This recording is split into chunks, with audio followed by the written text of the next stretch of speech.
bring in the former acting ICE director, Ron Vitiello. And Ron, this really is extraordinary information. I mean, you've got on this letter, you've got 2 full pages of offenses that more than 425,000 illegal immigrants who are allowed into this country have committed, highlighted by the fact that there are 13,099 who have criminal convictions for murder, and there are 1,845 who have pending charges against them, 15,811 who have criminal convictions for rape or other sexual assault, and an additional 4,250 who have pending charges.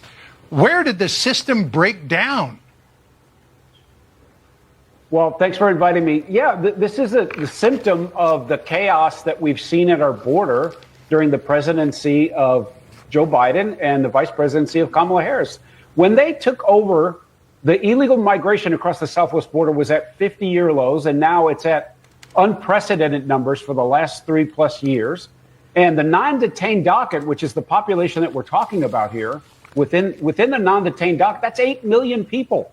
So even if 1% of that 8 million were a threat to public safety, and obviously the numbers that you're showing, those people are putting us all at risk. Every city, every town in the United States is at risk because we know that the system was overwhelmed for many, many years, and now a non-detained docket of 8 million people mean there are people walking among us in almost every single city and town in the United States who were not invited here, that jumped the wall and came into the United States illegally and are plying their trade as a cartel member, as a gangster of some other kind, of someone who's abusing children or trafficking other human beings. And that's what happens when sanctuary cities conflate with a chaotic border. We are all at risk. You know, Ron, as we learn this breaking news, I'm sure there's people at home going, this is an emergency. Like, where is the DHS secretary to speak to these numbers, to tell us what we're doing about it, right? And it's one thing to say, okay, well, candidate Trump is pitching to fix the problem. Perhaps Kamala Harris lays out to her supporters the way she plans to fix the problem at the border. But these people are already here, Ron.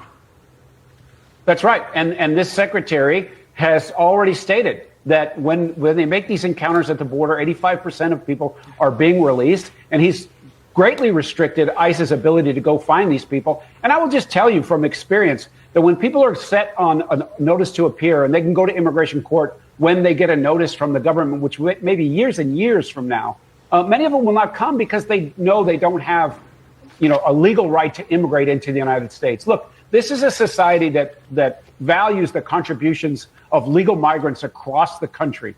But this chaos and these kinds of staggering numbers scare people, rightly so. Why are we going to continue to do this to ourselves when there are alternatives? We can have safer streets, safer communities, and a border that is secure, that allows people, through the legal channels to come into the United States so we can vet them. We can make sure they're not a threat to public safety. And if and when they are held to account and removed after they serve their state sentence for whatever crimes they commit in our communities. That's what needs to happen. We need to have an immigration system that has integrity for both on the legal side, and when people fall afoul of the law as illegal migrants or migrants that are here that commit crimes, they need to be removed, and they need to be removed expeditiously.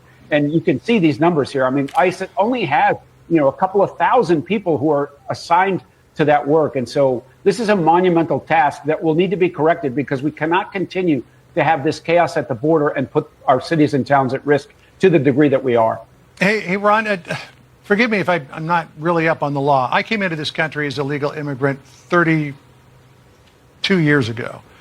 And it seemed to me at the time that something like a murder conviction would make somebody ineligible to immigrate to this country, either legally or illegally. I mean, am I getting that wrong? That's correct. If you get convicted of murder, as in your example, you're subject to deportation. And if an immigration officer finds you and takes you into custody, then you'll have a hearing with the judge. So then why are these people still in the country? Well, most of those folks that are on the non-detained docket are here illegally. They've been addressed at the border, have been released with a notice to appear. Right, others have been in the country. But why are they still here? Because you have the conflagration of sanctuary cities and an immigration system that it doesn't have the kind of resources or the will, frankly, under this administration to take this problem in hand and go after the worst of the worst. Unbelievable. I mean, I think Bill Melugin said it. This is a jaw dropper. People have had enough, and we saw that. We see that showing up in the polling, and this is a lot more to take in. Ron, thank you very much for joining us, and I know.